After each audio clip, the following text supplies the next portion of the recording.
Youssef, how you feeling, bro? What's up, my man? How you doing, bro? Not- Living life out here, huh? I see your ass everywhere now, bro. Fight week, man. How are you feeling? I feel amazing, man. It's another fight week and another excitement and another awesome fight, another great fight, and yeah, man, I'm just pumped. I feel like this narrative is going to be asked every single time now that, like, out of the UFC, back in the UFC, but like, really, I think everybody saw the potential and you knew how good you were, but like, to go from being cut from the UFC to the run you're on to a co-main event against a ranked opponent, like, can you explain that? I don't know if I can. That's like we should write a fucking book about that, man. That's how crazy this is. And to be honest, like, it's so blessing in a grateful way. Of 11 months ago, I was not even in the UFC. You know what I mean? So to be back and fighting the number 10 and to go out there and, like you said, the co-main event spot and to really go show and all that stuff. And that's why I say all my speeches, alhamdulillah, man. It's a blessing that I can't even tell you about it. I knew how good I am and I know how good I'm capable of and all that stuff, but obviously everything happens for a reason, and I'm just happy where my journey is going, and I can't wait to see what comes ahead. Talk about the matchup a little bit, man. And I think I saw this yesterday. Like, you're like a minus 400 favorite, like 4-1 over. Does that mean I'm good? Does that mean the favorite good? It means that it means that 4-1 people think that you're going to beat Calvin. Bro, I don't know this gambling shit. I don't know nothing this betting shit, bro. It's like minus 400. Is that good or bad? Like, what? Is that good? Okay, cool. Because they said I was like minus 500 or something like that, and I was like, bro, I'm like, okay. I was like, is that good, right? Minus 500. Ah, big favorite. Yeah. What you guys think, though? I like you guys. See, I fuck with you guys. That's what I'm talking about right there. I didn't know that, man. That's crazy. I feel like obviously it's the part of the sport, man. It's the hurt business. You know what I mean?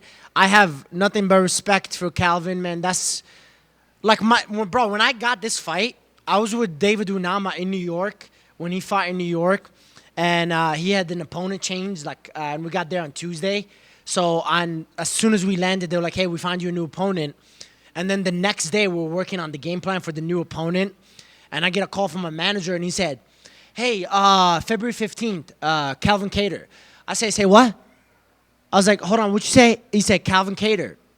I said, holy fuck. Like, I had to take a moment. And I was like, bro, like, are we talking about the same guy that I've been watching for the last fucking 4 years of my life? And he said, yeah. I was like, fuck yeah, I'll take it. I was like, yeah, I'll take that. And then, yeah, man, my inner child is like just lost it, bro. Just to fight a legend like that and to go against him. So I'm preparing, like I said, for the best Calvin to ever do. So I'm excited, man. I'm excited. How do your skill sets kind of match up? Say that again. How do your skill sets kind of match up in your eyes? Oh, amazing, man. Like, you get my little Pikachu ass in there, It's like a little quick guy, But I'm definitely excited to see what he brings, you know what I mean? I feel like his back is on the wall a little bit, you know what I mean? And I'm just grateful for the opportunity that he's allowing to give a guy, unranked guy, the opportunity, you know what I mean? And I feel like, obviously, this is the hurt business. We're in this business to either win or lose, you know what I mean? So, but, yeah, I mean, I feel like I match up really well with him.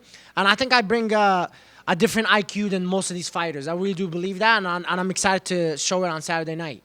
How do you get your hand raised Saturday night? Bro, I've been dreaming about this for fucking weeks and weeks and weeks. I told it to my team. I told it to everybody. I will be the first one to finish Calvin Kattar, and I promise you that. And I know a lot of people like not confident saying that. I can't wait for fucking Saturday night, and oh man, I've been dreaming about it, bro. You just wait. You just wait. I don't think there's another question to be asked. So good luck. I appreciate you. Thank you, my man. I'm not well versed in the Pokemon world, but I'm surprised you chose Pikachu as your spirit animal there. You said you're a little Pikachu ass out there. Yeah, bro, because that's like, I'm a little high energy guy and shit like that. I feel like most of these fighters come in here and just be like all low and shit. I'm like, bro, this is exciting. This is what I chose to do in life and try to change my goddamn life. So, this is awesome, man. And I get to do it with my people, and I get to do it with in front of the world. So hell yeah, man. And Pikachu, yeah, it's just a high energy, you know what I mean, and fucking electricity a little bit, you know. So bring some electricity into this game a little bit. There it is. And you know, this media day comes right on the heels of the Ultimate Fighter media day that we happened. Bro. So here it is, the energy of guys that are trying to get here, guys like yourselves who've been here, left, came back. You know, what's it? I don't know if you saw any of those, but what do you think about when you see these guys that are literally on the doorstep of their journey to get where you are right now? Bro, I thought some of these fuckers want to fight me. I thought it was a 45, but I found out it was 125 or welterweight, and I was like, all right, cool. I was like, man, I'll calm down, bro. You about to get a fight, you know? But bro, no, it just reminded me of 11 months ago. I was supposed to be in the Ultimate Fighter for the International One, and I went to the hotel doing all this stuff they're doing right now, and everything, and they were like, oh, sorry, you didn't make it the last cut. You're the alternate, and I was like, fuck. And then 23 hours later, I get the call against Billy. So, yeah, it's definitely like a journey. You know what I mean? That's like the biggest thing. I feel like it's an experience that these guys get to experience, and to be there one day they'll be sitting here and talking to you guys. You know what I mean? And you're gonna have a star in that show that pops out of nowhere, and then he's the new star now. You know what I mean? So, yeah, I feel like it's a great opportunity for these guys, and like you said, like they get to feel it and get to see it at the same time. You know what I mean? So I think that gives them like a lot of booster and a lot of motivation, to be honest. If you're not, you're in the wrong sport. But yeah, I 100% agree. If there's ever a piece of advice that you would give somebody like that looks at yourself as a veteran, what's the one piece that you'd want to tell them or impart to them as they're on their way, or maybe before they're going in the house? What would be your piece of advice to them? Be you. Don't change you. I feel like a lot of people try to change you because you're in the house, you got these cameras around you and all this stuff. Be you. Don't change you, and live the experience, you know, because the experience is the best teacher, you know. I feel like if you just live there just to be there, you're not really going to get nothing out of it, you know what I mean? I don't care if you lose or win. You win the whole goddamn show, but if I can tell you, like, hey, how's the Ultimate Fighter, and you can tell me the whole experience, that means you live the experience, you know what I mean? And that's what we do this for, and that's what we live for. So that's my advice to them, is be you and live the experience, man. Have a blast with your experience. Like, you get to fight multiple times in a few months, and you get to live life, man. So, and you get to build your brand too. So I don't know what your brand is, but you get to build your brand. So have fun with it. And what I love about when we see you now is like you said, you mentioned the high energy. You know, you're back, you're grateful. You can see it in your face that you're happy to be here. On the opposite side, looking at your opponent, you know, granted one was an injury, but he's coming off some losses.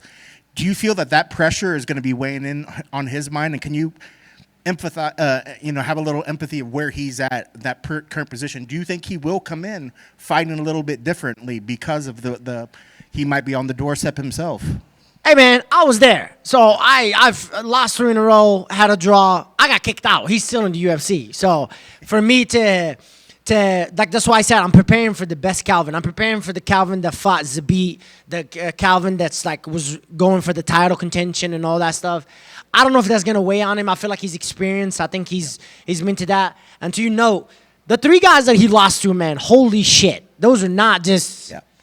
Guys, you'd be like, I feel like any one of them can be a world champion, to be honest. So I'm like, god damn, like, I'm trying to like step up in that category right now. So I'm like, I'm trying to get ready for that category. So just to face that guy, I'm like, all right, man, like this guy had a lot of experiences, you know what I mean? So just to face a guy like that, and I'm just pumped, and I hope he shows up 100%, because I don't want the talk of like, oh my God, Youssef is young, this one's old, this and that. And I'm like, no, he's still Calvin Kattar. He's still that best top 10 featherweights in the world, and still one of the best featherweights in the world. So, and I'm excited, man. And all his fights too is like, I think he has like 8 bonuses or 7 bonuses. Like, holy fuck! Like, keep moving my fucking head. I'll tell you that. And then lastly for me, your keys to the victory. What needs to happen to make sure you get your arm raised on Saturday? Obviously, be me, do me, what I've been doing for the last 7 fights, to be honest. And then I think my IQ, really get my IQ tested in a way to figure out that puzzle, you know what I mean? I feel like every fight, I'm just taking it as a puzzle, you know what I mean? And every puzzle is different, every puzzle is hard, or every puzzle is easy, it doesn't matter, you know what I mean? You don't know the puzzle until you start doing it, and then you'll find out if it's easy or hard, you know what I mean? So that's where I'm going into these fights, and I can't wait to open up that box and see what that puzzle has for me. So I'm pretty excited to test that out. And man, I'm just excited for another dopamine rush and get that win. And man, Love it. Best of luck on Saturday. thank you, my man. I appreciate you. Are you gonna walk out to the Pokemon theme song?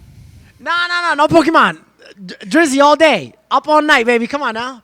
I'm changing that, and they'll be like, "Oh, you like Drizzy or Kendrick Lamar?" Nah, Drizzy all the way. Come on, chill out. That's some news for you guys, maybe.